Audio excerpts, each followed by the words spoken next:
Assalamualaikum warahmatullahi wabarakatuh. Perkenalkan, nama saya Fausia Mrit Lujana. Saya dari kelas 12 IPS ingin menjelaskan tentang G30 SPKI atau Gerakan 30 September. Jadi yang pertama itu peristiwa terjadinya G30 SPKI. Peristiwa ini tuh terjadi pada 30 September hingga 1 Oktober 1965 di Jakarta dan Yogyakarta, ketika 6 perwira tinggi dan 1 perwira menengah TNI Angkatan Darat Indonesia beserta beberapa orang lainnya dibunuh dalam upaya keduta. Nah, di samping itu foto lubang buaya. Terus sejarah singkat tentang G30 SPKI. G30 SPKI itu merupakan gerakan yang bertujuan untuk menggulingkan pemerintahan Presiden Soekarno dan mengubah Indonesia menjadi negara komunis. Gerakan ini dipimpin oleh D.N. Aidit yang saat itu merupakan ketua dari Partai Komunis Indonesia PKI. Pada 1 Oktober 1965 dini hari, Letkol Untung yang merupakan anggota Cakrabirawa pasukan pengawal istana memimpin pasukan yang dianggap loyal pada PKI. Gerakan ini mengincar perwira tinggi TNI Angkatan Darat Indonesia. 3 dari 6 orang yang menjadi target langsung dibunuh di kediamannya, sedangkan lainnya diculik dan dibawa menuju lubang buaya. Jenazah ke-7 perwira TNI AD itu ditemukan selang beberapa hari kemudian.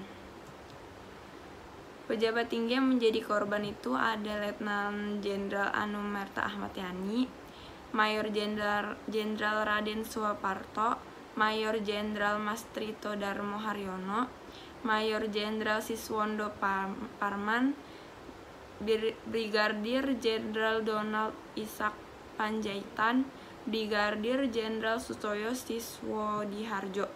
Nah, di samping itu tuh foto Letnan Jenderal Anumerta Ahmad Yani. Pasca kejadiannya itu, pasca pembunuhan beberapa perwira TNI Angkatan Darat, PKI mampu menguasai 2 sarana komunikasi vital, yaitu Studio RRI di Jalan Merdeka Barat dan kantor telekomunikasi yang terletak di Jalan Merdeka Selatan. Melalui PRI, PKI menyiarkan pengumuman tentang gerakan 30 September yang ditunjukkan kepada para perwira tinggi anggota Dewan Jenderal yang akan mengadakan kudeta terhadap pemerintah. Diumumkan pula terbentuknya Dewan Revolusi yang diketuai oleh Letkol Untung Sutopo. Pada tanggal 6 Oktober, Soekarno mengimbau rakyat untuk menciptakan persatuan nasional, yaitu persatuan antara angkatan bersenjata dan para korbannya, dan penghentian kekerasan. Biro Politik dari Komite Sentral PKI segera menganjurkan semua anggota dan organisasi massa untuk mendukung pemimpin revolusi Indonesia dan tidak melawan angkatan bersenjata. Pernyataan ini dicetak ulang di koran CPA bernama Tribun. Penangkapan dan pembantaian.